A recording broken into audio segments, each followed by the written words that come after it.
প্রথম আসমানে গিয়ে লক্ষ্য করে দেখলেন একজন মানব দাঁড়িয়ে রয়েছেন। হযরতে জিবরাইল আমিন বলে, ইয়া রাসূলুল্লাহ, ইয়া হাবিবাল্লাহ, ওই যে মানবটাকে দেখতে পাইলেন, ইনি আর কেউ নন, ইনি হলেন আপনার আদি পিতা হযরতে আদম। সময় আল্লাহ পাক ডাক দিয়ে বলেন, হাবিব, আমি আল্লাহ পাক যদি আপনাকে সৃষ্টি না করতাম, পৃথিবীর কিছুই তো সৃষ্টি করতাম না। নবীজি, আপনার মনের ভিতরে কষ্ট এইটা আমি আল্লাহ পাক সহ্য করতে পারবো না। পৃথিবীর কেউ তো নবীজি আপনাকে সান্ত্বনা দিতে পারবে না। ও নবীজি, টেনশন করার কোনো কারণ নাই, চিন্তা করার কোনো কারণ নাই, যেহেতু আমি আল্লাহ পাক আপনার সঙ্গে রয়েছি। ও নবীজি, সরাসরি আমি আল্লাহ আপনাকে পৃথিবী থেকে আমার কাছে নিয়ে আসব।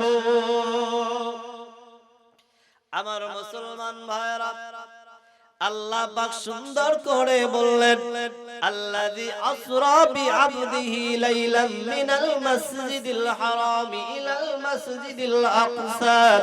আল্লাহ পাক বললেন, নবীজি, আপনি পৃথিবীর মানুষদেরকে বলে দেন, জানিয়ে দেন, রাত্রির কোন একটা অংশে আল্লাহ পাক তার বান্দা, তার হাবিব জনাবে মুহাম্মদুর রাসূলুল্লাহ সাল্লাল্লাহু আলাইহি ওয়াসাল্লামকে মসজিদে হারাম থেকে মসজিদে আকসা পর্যন্ত ইসরা করিয়েছিলেন। ও বন্ধু,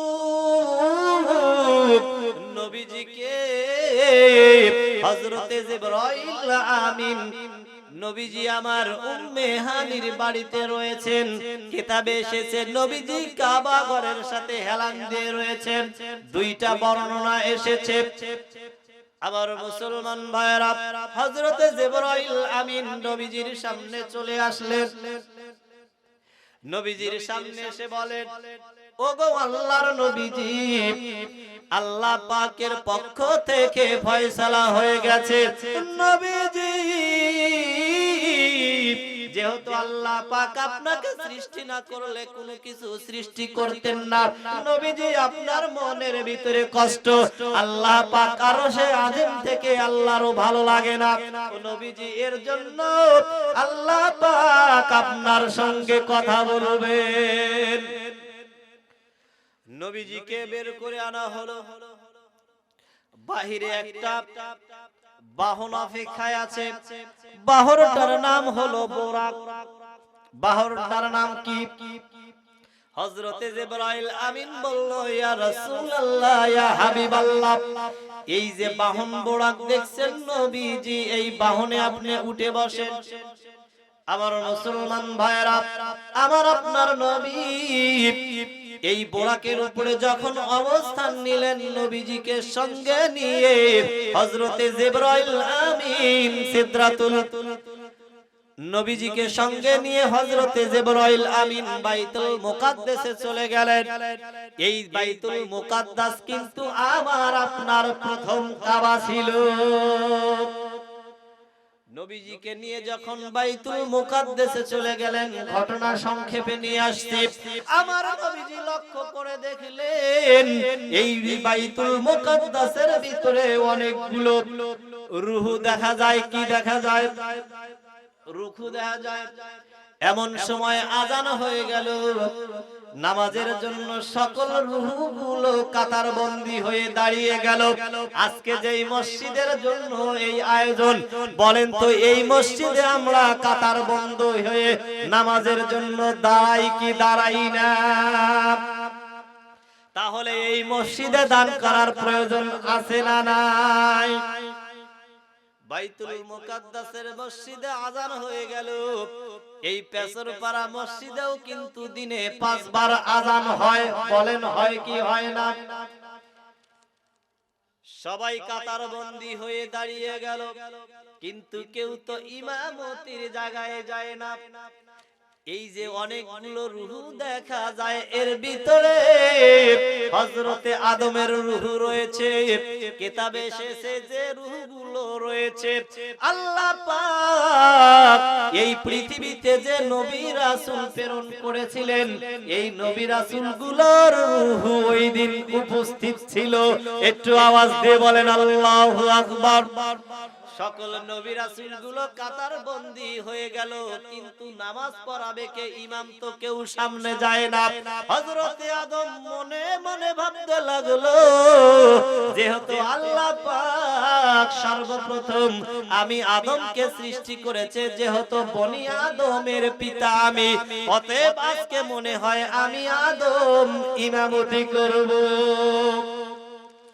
যার যার মতো সে ভাবতে লাগলো, কিন্তু হযরতে জিবরাইল সরাসরি আমার আপনার নবীজির হাত ধরে ইমামতির জায়গায় দাঁড় করিয়ে দিলেন। আওয়াজ দিয়ে বলেন আল্লাহু আকবার। নবীজি নামাজ পড়াইলেন, বাইতুল মুকাদ্দাসে নবী আমার নামাজ আদায় করলেন। সকল নবী রাসূলকে নিয়ে নবীজি আমার নামাজ আদায় করলেন। মুসলমান ভাইরা গভীর মনোযোগ দিয়ে লক্ষ্য করে কথাগুলো শুনবেন, যেহেতু আজকে মসজিদের উন্নয়নের জন্য আলোচনা। নবী আমার বাইতুল মুকাদ্দাসে 2 রাকাত নামাজ আদায় করলেন। মুক্তাদি ছিল কিন্তু সকল নবী রাসূল। পেছরপাড়া মসজিদেও নামাজ হয়, এই জায়গায় কিন্তু আমরা সবাই কাতার বন্দী হয়ে নামাজ আদায় করি। আওয়াজ দিয়ে বলেন ঠিক কিনা? আমরা যখন নামাজ আদায় করি, বলেন তো এই নামাজটা আমার আল্লাহ দেখে কি দেখে না? ও বাজান, আমার নবীজি সকল নবী রাসূলদের ইমামতি করে নবীকে নিয়ে হযরতে জিবরাইল আমিন আবার বোরাকের উপরে বসলেন। বোরাক জিবরাইল এবং নবীজিকে সঙ্গে নিয়ে প্রথম আসমানের দরজায় যখন গেলেন, হযরতে জিবরাইল আমিন বললেন, ও প্রথম আসমানের প্রহরীরা তোমরা দরজা খুলে দাও। প্রথম আসমান থেকে আওয়াজ আসলেন, আপনি কে? হযরতে জিবরাইল আমিন বলে, আমি জিবরাইল। প্রথম আসমানের প্রহরীরা বলল, আপনি একাই না, আপনার সাথে কেউ এসেছে? হযরতে জিবরাইল আমিন বলে, আমার সাথে এমন একজন মানব আজকে এসেছে যাকে দেখার জন্য সকল এই পাগল হয়ে থাকে। ইনি হলেন রহমতের নবী, নবী মুহাম্মদুর রাসূলুল্লাহ। সকলে আওয়াজ করে বলি সাল্লাল্লাহু আলাইহি ওয়াসাল্লাম। ও মুসলমান, এই কথাটা জিবরাইল আমিন যখন বলল, এই প্রথম আসমানের ফেরেশতাগুলো দরজা খুলে দিল। মারহাবা মারহাবা বলে নবীজিকে প্রথম আসমানে নিয়ে যাওয়া হলো। প্রথম আসমানে আমার নবীজি যখন প্রবেশ করলেন, প্রথম আসমানে গিয়ে ঘটনা নিয়ে আসলাম। আমার নবীজি প্রথম আসমানে গিয়ে লক্ষ্য করে দেখলেন একজন মানব দাঁড়িয়ে রয়েছেন। হযরতে জিবরাইল আমিন বলে, ইয়া রাসূলুল্লাহ, ইয়া হাবিবাল্লাহ, ওই যে মানবটাকে দেখতে পাইলেন, ইনি আর কেউ নন, ইনি হলেন আপনার আদি পিতা হযরতে আদম। বলেন, হযরতে আদম দাঁড়িয়ে রইলেন। ইন্নাল হামদুলিল্লাহিল আকরামিল্লাযী খালাকাল ইনসানা ওয়া কাররামা ওয়া 'আল্লামাহু মিনাল বায়ানি মা লাম ইয়া'লাম।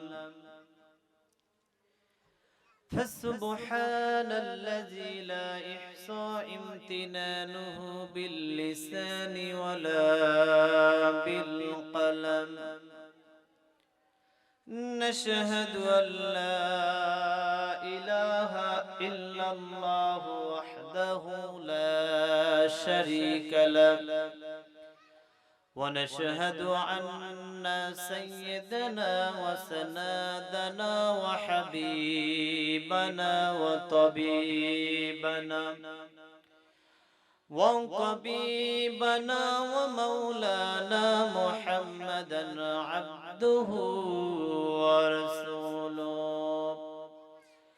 الذي أرسل رسوله بالحق بشيرا ونذيرا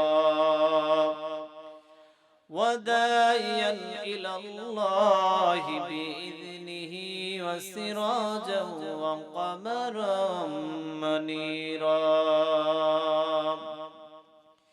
فقد قال الله تعالى في كلامه المجيد وفرقانه الحميد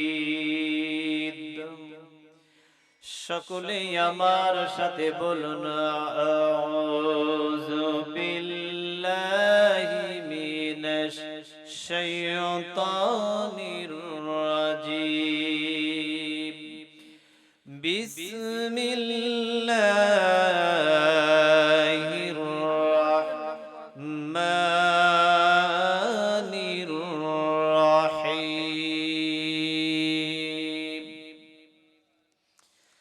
সুবহানাল্লাযী আসরা বি'আবদিহি লাইলাম মিনাল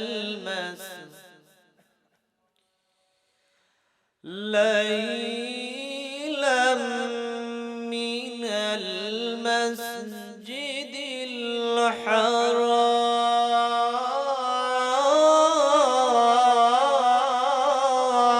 الحرام ليلا من المسجد الحرام إلى المسجد الأقصى الذي باركنا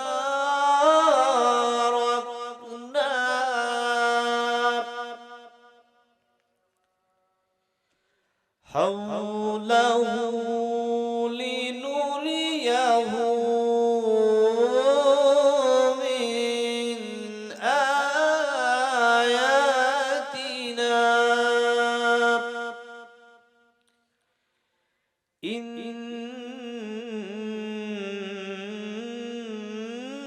إنه هو السميع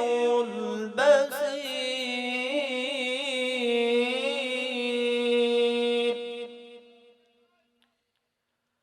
وقال تعالى في شان حبيب إن الله وملائكته يصلون على النبي يا أيها الذين آمنوا صلوا عليه وسلموا تسليما اللهم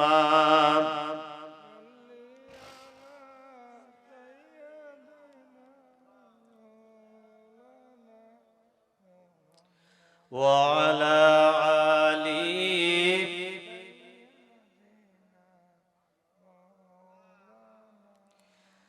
মনটা যদি হইতো পুবলহা হইতো যদি শুভ্র কবুতর মেঘের ডানায় ভাসিয়ে দিতাম মেঘের ডানায় ভাসিয়ে দিতাম মদিনারি পথে যেথায় আমার প্রাণের নবী ঘুমায় নিরন্তর যেথায় আমার দয়ার নবী ঘুমায় নিরন্তর আল্লাহুম্মা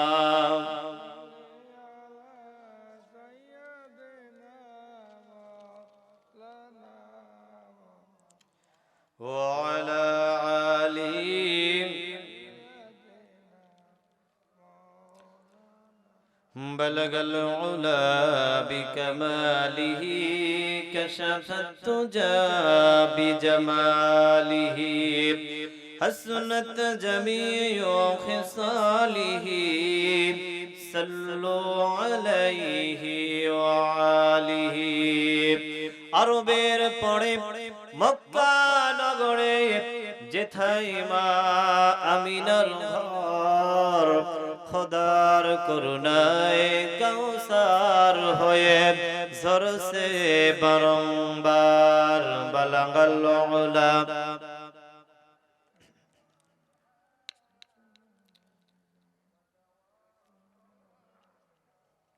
حسنت جميع خصاله صلوا عليه وآله। সকলে বলি আলহামদুলিল্লাহ।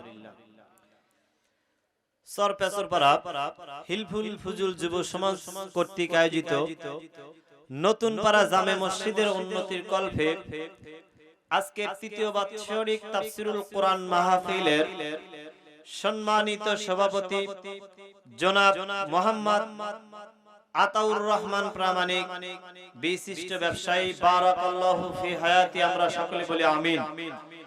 আজকের এই মহতী আয়োজনের প্রধান অতিথি হিসেবে থাকার সদয় সম্মতি জ্ঞাপন করেছেন জনাব এম আকবর আলী, সাবেক মাননীয় জাতীয় সংসদ সদস্য, 65 সিরাজগঞ্জ 4 উল্লাপাড়া। আজকে তাফসিরুল কোরআন মাহফিলের প্রধান বক্তা, দ্বিতীয় বক্তা সহ সাউন্ড সিস্টেমের মাধ্যমে যতদূর আওয়াজ যায় সকলের নিকট রইল আমার আন্তরিক মোবারকবাদ এবং সালাম। আশা করছি সবাই আমার সালামের জবাব দিবেন। আসসালামু আলাইকুম ওয়া রাহমাতুল্লাহি তাআলা ওয়া বারাকাতুহু। সর্বপ্রথম সে আল্লাহ তাবারক তাআলার দরবারে লাখ কোটি শুকরিয়া আদায় করছি যে আল্লাহ তাবারক তাআলা আমাকে আপনাদেরকে ভালোবেসে দয়া করে মায়া করে আজকে এই কোরআনুল কারীমের তাফসীর শোনার জন্য এই জালিসুর রহমান তথা জান্নাতের বাগানের ভিতরে আসবার মতো, বসবার মতো এবং কোরআন হাদিস থেকে কিছু কথা শোনার মতো তৌফিক যেই রব দান করলেন, এর জন্য আমরা খুশি না বেজার? একটু আওয়াজ করে বলতে হবে, খুশি না বেজার? যদি খুশি হয়ে থাকি তাহলে সেই রবের উপরে রবের প্রশংসা আদায় করার প্রয়োজন আছে না নাই? একটু আওয়াজ দিয়ে বলতে হবে, আছে না নাই? কারণ যিনি জবান দিয়েছেন তেনার নাম কে? যিনি আমাকে আপনাকে সুস্থ রেখেছেন তিনি কে? যিনি সকল ক্ষমতার মালিক তিনি কে? সেই আল্লাহর শুকর আদায় করতে আমরা রাজি আছি ইনশাআল্লাহ। তাহলে সকলে একসাথে সেই রবের প্রশংসা আদায় করি, সকলে বলি আলহামদুলিল্লাহ। আর একটু আওয়াজ দিয়ে বলি আলহামদুলিল্লাহ। হামদনাতের পরে সেই নবীর উপরে দরুদ এবং সালাম, যেই নবীকে সৃষ্টি না করলে কোনো কায়নাত সৃষ্টি করতেন না, সেই বিশ্ব মানবতার নবী, মুক্তির নবী, দুজাহানের নবী, যেই নবীজি আমার আপনার জন্য তার জিন্দেগীর 63 বছর কেঁদে গেলেন, যেই নবীজি এখনো মদিনায় মুনওয়ারায় শুয়ে উম্মতি উম্মতি বলে কাঁদেন, যেই নবীজি হাশরের ময়দানে তার উম্মত জান্নাতে না যাওয়া পর্যন্ত নবী আমার জান্নাতে যাবে না, যেই নবীজি সুপারিশ না করলে একটা উম্মত জান্নাতে যেতে পারবে না, এমন নবীর উপরে দরুদ পড়ার প্রয়োজন আছে না নাই? একটু আওয়াজ করে বলতে হবে, আছে না নাই? যদি থেকে থাকে তাহলে সেই নবীর উপরে লাখ কোটি দরুদ এবং সালাম সকলে একসাথে এক বাক্যে উচ্চ কণ্ঠে আওয়াজ করে বলছি সাল্লাল্লাহু আলাইহি ওয়াসাল্লাম। সম্মানিত মুসলমান ভাইরা, আলোচনার শুরুতে জানতে চাই আপনারা সবাই কেমন আছেন? ভালো রাখার মালিক কে? সুস্থ রাখার মালিক কে? সকল ক্ষমতার মালিক যিনি, আওয়াজ করে বলেন তো তার নাম কি? সেই আল্লাহর গোলাম আমরা, কোনো সন্দেহ আছে? ভূমিকা লম্বা করব না যেহেতু সময় সংক্ষেপ, শীতের রজনী। তবে মাহফিলের পক্ষ থেকে আমি আবারো এলাকাবাসীদেরকে আবারো আহ্বান করছি, এখনো আমরা যারা আসিনি বা রাস্তাঘাটে দোকানপাটে এখনো যারা বসে আছি, আল্লাহর রাস্তায় আজকে এত সুন্দর একটা জান্নাতের বাগান সাজানোর পরে যদি আমরা এখানে না আসতে পারি তাহলে বুঝতে হবে আমাদের সে ফাটা কপাল আল্লাহর জমিনের একজন। কারণ সবাই কিন্তু ইচ্ছা করলে এই জায়গায় আসতে, কারণ এটা হলো কি জান্নাতের বাগান। এর জন্য এখানে তারাই আসতে পারবে যারা মরে গেলে জান্নাতে। কোন আলহামদুলিল্লাহ। আমরা সবাই মরে গেলে জান্নাতে যেতে চাই, যেতে চাই তো ইনশাআল্লাহ। আল্লাহ তাআলা কবুল করুক, সকলে বলে আমিন। প্রিয় মুসলমান ভাইরা, এমন একটা সময় আজকে এই মাহফিলের আয়োজন করেছে, মাসটা হলো রজব মাস। কি মাস? রজব মাসের আজকে কত তারিখ বলতে পারবো কি আমরা? অনেকেই পারবো, অনেকেই পারবো না। এটা হলো 14ই রজব। অর্থাৎ এই মাসে আল্লাহ তাআলা তার প্রিয় হাবিবকে, তার রাসূলকে আরশে আজিম ভ্রমণ করেছে। আল্লাহু আকবার বলেন। এমন একটা মাসের ভিতরে আজকে এই আয়োজন, এই জান্নাতের বাগান। তাহলে এমন একটা সময় আমরা যদি আজকে এখানে না আসি, তাহলে আমাদের চেয়ে হতভাগা কি কেউ আর আছে? আমরা যারা এখানে আসলাম, আশায় আমরা লাভবান হয়েছি না লসের ভিতরে পড়ে গেছি? আমার মুসলমান ভাইরা, গভীর মনোযোগ দিয়ে কথাগুলো শুনতে হবে। কারণ হলো এই পৃথিবীতে আল্লাহ পাক আমাকে আপনাকে সৃষ্টি করে পৃথিবীতে দিলেন, এমনি এমনি কি দিয়েছেন? এর পিছনে কিন্তু কারণ অবশ্যই আছে না নাই? আজকে কত মানুষ পৃথিবীতে সুস্থ অবস্থায় থাকে কিন্তু শুকর আদায় করে না, এই রকম লোক আছে না নাই? কিন্তু আল্লাহ পাক বলে, বান্দারে এত সুন্দর করে তোমাকে পৃথিবীতে আমি পাঠাইলাম, বান্দা এমনি এমনি কিন্তু পাঠাই নাই। ও বান্দা, আমি আল্লাহ পাক তোমাকে পৃথিবীতে পাঠাইলাম, পাঠানোর পিছনে কারণ কিন্তু অবশ্যই আছে। আল্লাহ পাক বলে, ওয়ামা খালাকুতুল জিন্না ওয়াল ইনসা ইল্লা লিয়াবুদুন। আওয়াজ করে বলেন আল্লাহু আকবার। আল্লাহ পাক বলে, বান্দারে শোনো, আমি তোমাকে এমনি এমনি এই পৃথিবীতে পাঠাই নাই, এমনি কোনো কারণ ছাড়া তোমাকে পৃথিবীতে পাঠাই নাই রে বান্দা। আমি জিন এবং মানুষ এই দুইটা জাতিকে একমাত্র আমি আল্লাহ পাকের গোলামি করার জন্য পাঠিয়েছি। আমার মুসলমান ভাইরা, আল্লাহ পাক নিজেই বললেন, বান্দারে গোলামি করতে হবে আমি আল্লাহ। এখন আপনারা সামনে যারা আছেন বলেন তো, এই পৃথিবীর মালিককে, আসমানের মালিককে, জমিনের মালিককে, এই জমিনের ভিতরে যা আমরা আছি, আমরা বলেন তো গোলামি করব কার? আমার মুসলমান ভাইরা, আজকে মসজিদের উন্নয়নের জন্য এই যে জান্নাতের বাগান সাজাইলেন, এই ঘরের মালিককে আমরা বান্দা, আমরা কার? ঘরটা কার? ঘরও আল্লাহর, আমরা বান্দাও আল্লাহর। তাহলে ঘরটা আল্লাহর, আমরা বান্দাও যদি আল্লাহর হয়ে থাকি, তারপর এই ঘরের উন্নয়নের জন্য কিন্তু আজকের এই মাহফিলের আয়োজন। আমার মুসলমান ভাইরা, আজকে আমরা বাড়িতে কত সময় তো অবস্থান করতে পারবো, কত সময় আমার আপনার হায়াত, এইটা কিন্তু কেউ জানি না। বলেন জানি কি? জানি না, জানি না। কিন্তু তারপরেও বাড়িতে নির্দিষ্ট সময় থাকতে পারবো এরকম কোনো কথা নাই। তারপরেও অল্প সময় থাকার জন্য আমার আপনার বাড়ি কত রকমের বিল্ডিং করলাম, কত সুন্দর সুন্দর টাইলস লাগাইলাম, লক্ষ লক্ষ টাকা পয়সা বাড়িতে খরচ করে দিলাম, কিন্তু এইটা একটা বার গ্যারান্টি দিয়ে বলতে পারলাম না, এই যে এত সুন্দর ঘর আমি সাজাইলাম, টাইলস লাগাইলাম, এই ঘরে আমি থাকতে পারবো, এই গ্যারান্টি বলেন আছে কি? এই গ্যারান্টি নাই। তারপর ওই ঘর সাজানোর জন্য লক্ষ লক্ষ টাকা খরচ করলাম। আজকে আল্লাহর ঘরের উন্নয়নের জন্য মাহফিলের ব্যবস্থা করেছে মসজিদ ইন্তেজামিয়া কমিটি। আওয়াজ করে বলতে হবে, বলেন তো এই ঘরে দান করার প্রয়োজন আছে না নাই? ইনশাআল্লাহ আমরা সবাই দান করতে রাজি আছি ইনশাআল্লাহ। আমার মুসলমান ভাইরা, আমি খুতবাতে একটি নির্দিষ্ট সূরা থেকে একটি আয়াত তেলাওয়াত করেছি। সেই সূরাটার নাম হলো বনি ইসরাইল। কি সূরা? বনি ইসরাইল। 114টা সূরা আল্লাহ পাক এই পবিত্র কালামুল্লাহ শরীফের ভিতরে দিয়েছেন। কয়টা? একটু কথা বলতে হবে, কয়টা? 114টা সূরা আল্লাহ পাক এই পবিত্র কালামুল্লাহ শরীফের ভিতরে দিয়েছেন। তার ভিতরে বনি ইসরাইল এই সূরার সংখ্যা হলো 17। কত নাম্বার সূরা? 17 নাম্বার সূরার 1 নাম্বার আয়াত। সূরার নাম বনি ইসরাইল। আমার মুসলমান ভাইরা, গভীর মনোযোগ দিয়ে কথাগুলো শুনতে হবে, সময় খুবই কম। আল্লাহ পাক সুন্দর করে বললেন, নবীজি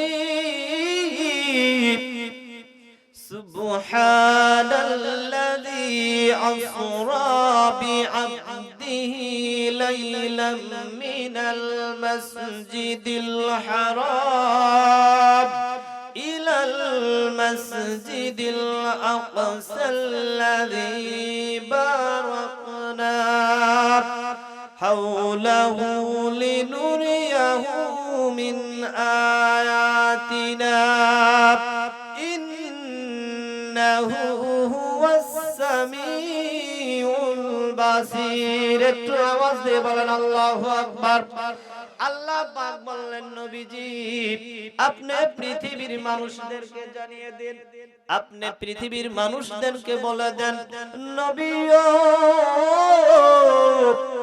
আমি আল্লাহ পাক কত বড় ক্ষমতাশীল কত বড় মালিক যে আল্লাহ পাক আপনাকে সুন্দর করে ইসরা করালাম আল্লাহ পাক সুন্দর করে বনি ইসরাইলের ভিতরে ঘোষণা করে নবীজিকে বলে যায় নবীজি কিছুদিন আপনি এই পৃথিবীতে অবস্থান করার পরে একদিন এই পৃথিবী ছেড়ে আপনাকে বিদায় নিয়ে আসতে হবে ও নবীজি কিন্তু এই কোরআনুল কারীম কিয়ামত পর্যন্ত পৃথিবীতে থাকবে কি থাকবে না আল্লাহ পাক ডাক দিয়ে বলে নবীজি এই কিয়ামত পর্যন্ত যেহেতু এই কোরআনুল কারীম থাকবে কিয়ামত পর্যন্ত যেহেতু মানুষগুলো এই দুনিয়ার বুকে আসবে নবীজি আমি কেমন রব আমি কেমন আল্লাহ এইটা মানুষকে জানানোর জন্য নবীজি একটি সূরা বনি ইসরাইলের প্রথম আয়াত আমি আল্লাহ পাক আপনার উম্মতদের জানার জন্য আপনার উপরে নাজিল করে দিলাম আল্লাহ পাক সুন্দর করে বলে সুবহানাল্লাযী আসরা বিআবদিহি লাইলাম আল্লাহ পাক বলে নবীজি আপনি বলে দেন ওই সত্তা যিনি আল্লাহ কে আল্লাহ পাক বলছেন সুবহানাল্লাযী তিনি হলেন ওই সত্তা আল্লাহ পাক যিনি সকল অক্ষমতা সকল দুর্বলতা থেকে মুক্ত আওয়াজ দিয়ে বলেন আল্লাহু আকবার আল্লাহ পাক বলেন নবীজি আপনি বলে দেন আপনার আল্লাহ সকল প্রকার অক্ষমতা সকল প্রকার দুর্বলতা থেকে আপনার রব মুক্ত যে আল্লাহ পাক কি করলেন আল্লাযী আসরা বিআবদিহি যে আল্লাহ পাক বিআবদিহি লাইলাম মিনাল মসজিদ যে আল্লাহ পাক একটা রজনীতে নবীজি আপনাকে মিনাল মসজিদুল হারাম মসজিদে হারাম থেকে মসজিদে আকসা পর্যন্ত ভ্রমণ করিয়েছেন আওয়াজ দিয়ে বলেন আল্লাহু আকবার তাহলে আল্লাহ পাক নবীজিকে মসজিদে হারাম থেকে মসজিদে আকসা পর্যন্ত কি করিয়েছেন আসরা অর্থাৎ ভ্রমণ করিয়েছেন কথাটা বলছেন কে আল্লাহ পাক স্বয়ং বলছেন আল্লাহ পাক সুন্দর করে বলে নবীজি আপনি বলে দেন মসজিদে হারাম থেকে আপনাকে আমি আল্লাহ পাক মসজিদে আকসা পর্যন্ত ভ্রমণ করাইলাম রাতের একটা অংশে লাইলাম অর্থাৎ রাত্রিতে একটা অংশে যে রজব মাসের ভিতরে আমরা উপস্থিত হয়েছি আজকে হলো 14 তারিখ সামনে কিন্তু 26 তারিখ অর্থাৎ 27 দিবাগত রাত্রিতে আল্লাহ পাক বলে নবীজি